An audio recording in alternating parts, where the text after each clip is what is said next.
ഇന്നത്തെ ഈ ഒരു വിശദമായ അന്വേഷണത്തിലേക്ക് എല്ലാവർക്കും സ്വാഗതം. നമ്മൾ ഇന്ന് നോക്കുന്നത് കഴിവ് എന്ന ആശയമാണ്. കേസീവ് എന്ന ലൈഫ് സ്കിൽസ് അക്കാഡമിയെ കുറിച്ചുള്ള ചില വിവരങ്ങൾ നമ്മുടെ കയ്യിലുണ്ട്.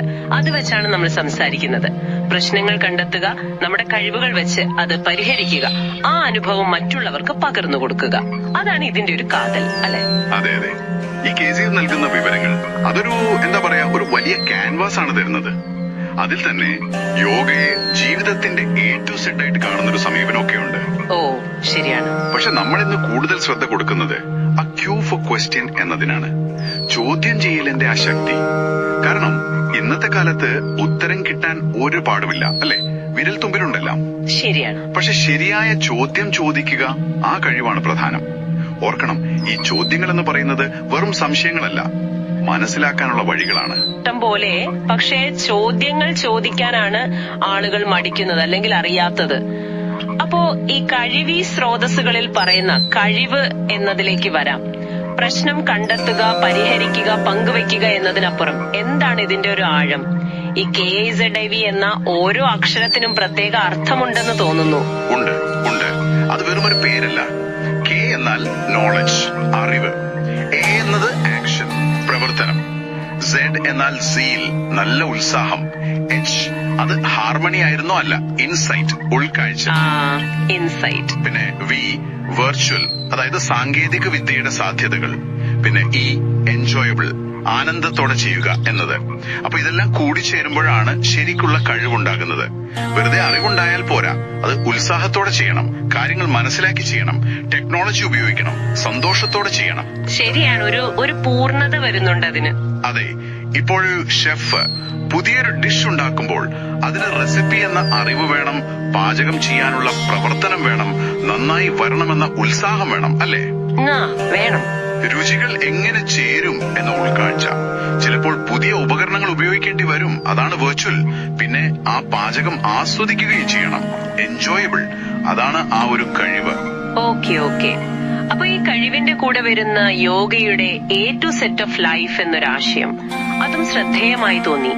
അതെങ്ങനെയാണ് ഈ കഴിവിനെ ഒന്ന് ബലപ്പെടുത്തുന്നത്? 4 യോഗമാർഗങ്ങളെ കുറിച്ച് അതിൽ പറയുന്നുണ്ടല്ലോ. അത് പ്രധാനമാണ്. ഈ A to Z ചട്ടക്കൂട് ശരിക്കും നമ്മുടെ വ്യക്തിത്വത്തിന്റെ എല്ലാ ഭാഗങ്ങളെയും തൊടുന്നുണ്ട്. അതിൽ വരുന്ന 4 പ്രധാന യോഗങ്ങൾ. ഭക്തിയോഗം, അത് സ്നേഹം, സഹാനുഭൂതി, ഇവയിലൂടെ നമ്മളെ സമൂഹവുമായി അടുപ്പിക്കുന്നു. ശരി. പിന്നെ കർമ്മയോഗം, അതായത് നിസ്വാർത്ഥമായി പ്രവർത്തിക്കുക, നമ്മുടെ ഊർജത്തെ പ്രവൃത്തിയിലേക്ക് മാറ്റുക.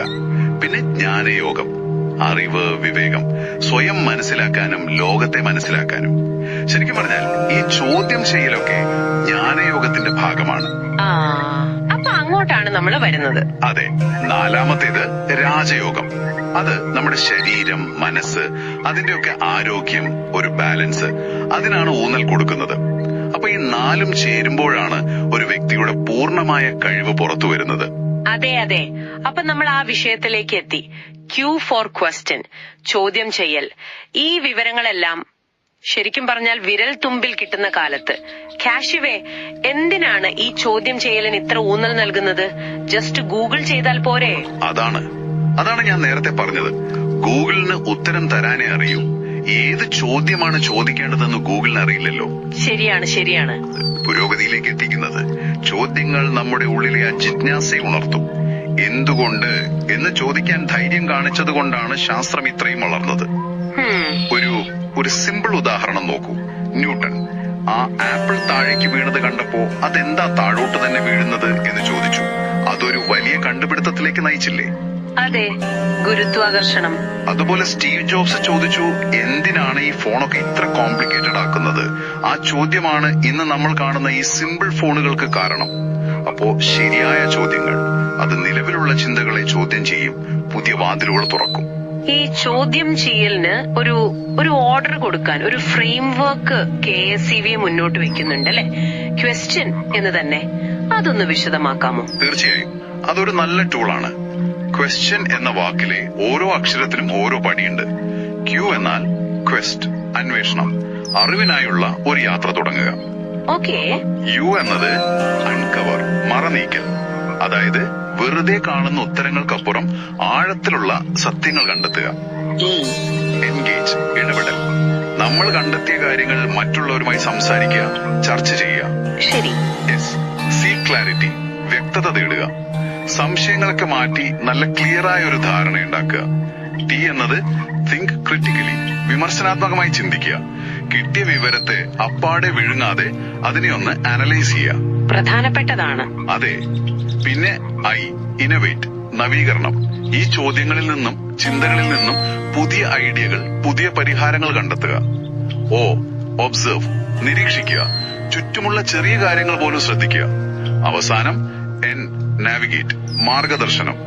ഈ കിട്ടിയ വിവരങ്ങളുടെ ഒക്കെ ഇടയിൽ നിന്ന് ശരിയായ ഒരു നിഗമനത്തിലേക്ക് എത്താൻ വഴികാട്ടുക. കൊള്ളാം. ഇതൊരു പ്രോസസ് തന്നെയാണല്ലേ, വെറുതെ ചോദ്യം ചോദിച്ച് പോവുകയല്ല. അതെ, ഇതൊരു തുടർച്ചയായ പ്രക്രിയയാണ്. നിങ്ങൾ ടൊയോട്ടയുടെ 5 Whys ടെക്നിക് കേട്ടിട്ടുണ്ടോ? കേട്ടിട്ടുണ്ട്. ഒരു പ്രശ്നം വന്നാൽ അതിന്റെ മൂലകാരണം കണ്ടുപിടിക്കാൻ എന്തുകൊണ്ട് എന്ന് 5 തവണ ചോദിക്കും. അത് ഈ ക്വസ്റ്റ്യൻ ഫ്രെയിംവർക്കിന്റെ ഒരു ലളിതമായ രൂപം തന്നെയാണ്. ശരിയാണ്. കാര്യങ്ങൾ വ്യക്തമായി. അപ്പൊ ഈ വിവരങ്ങൾ അനുസരിച്ച് കഴിവ് എന്ന് പറയുന്നത് അത് വെറുമൊരു സ്കിൽ സെറ്റ് അല്ല. അതിൽ അറിവുണ്ട്, പ്രവൃത്തിയുണ്ട്, യോഗ പോലുള്ള സമഗ്രമായ ഒരു കാഴ്ചപ്പാടുണ്ട്. പിന്നെ ഏറ്റവും പ്രധാനമായി ശരിയായ ചോദ്യങ്ങൾ ചോദിക്കാനുള്ള ഒരു മനസ്സും ധൈര്യവുമുണ്ട്. വളരെ ശരിയാണ്. ഈ ചോദ്യങ്ങളിലൂടെയാണ് നമ്മൾ പ്രശ്നങ്ങളെ ശരിക്കും മനസ്സിലാക്കുന്നതും പുതിയ വഴികൾ കണ്ടെത്തുന്നതും ആ അറിവ് മറ്റുള്ളവർക്ക് ഉപകാരപ്രദമാകുന്ന രീതിയിൽ പങ്കുവെക്കുന്നതും. അതെ അതെ, ആ ക്വസ്റ്റ്യൻ ഫ്രെയിംവർക്ക്, ക്വസ്റ്റ് മുതൽ നാവിഗേറ്റ് വരെ നമ്മുടെ ചിന്തയെ ഒരു ട്രാക്കിലാക്കാൻ സഹായിക്കും. നല്ല ആഴത്തിലുള്ള ചിന്തകൾ വരും. അതുകൊണ്ട് ഒരു കാര്യം ഉറപ്പാണ്, ചോദ്യങ്ങൾ ചോദിക്കാൻ മടിക്കരുത്. അതാണ് ശരിക്കുള്ള അറിവിലേക്കും വളർച്ചയിലേക്കുമുള്ള താക്കോല്. ശരിയാണ്. നമ്മൾ ചോദിക്കുന്ന ചോദ്യങ്ങളാണ് ശരിക്കും നമ്മുടെ ജീവിതത്തിന്റെ ഒരു ക്വാളിറ്റി നിർണ്ണയിക്കുന്നത് എന്ന് പറയാം. അതെ, അത് വളരെ ശരിയാണ്. കേൾക്കുമ്പോൾ സിമ്പിളായി തോന്നുമെങ്കിലും ആലോചിക്കേണ്ട കാര്യം തന്നെ. അതെ. അപ്പോ ഈ ചർച്ച നമുക്ക് അവസാനിപ്പിക്കാറായി. പോകുന്നതിന് മുമ്പ് കേൾക്കുന്നവരോട് സ്വയം ചോദിക്കാൻ ഒരു ചോദ്യം തരാം. പറയൂ. എന്റെ ഉള്ളിലുള്ള യഥാർത്ഥ കഴിവുകൾ അത് പൂർണ്ണമായി പുറത്തെടുക്കുന്നതിൽ നിന്ന് എന്നെ തടയുന്ന ഒരു ചോദ്യമുണ്ടോ? അല്ലെങ്കിൽ ഞാൻ ചോദിക്കാൻ മടിക്കുന്ന, ഭയക്കുന്ന ഒരു ചോദ്യം ഏതാണ്? ഈ ഒരു ചിന്തയോടെ നമുക്ക് ഇന്നത്തെ ഈ വിശകലനം ഇവിടെ നിർത്താം.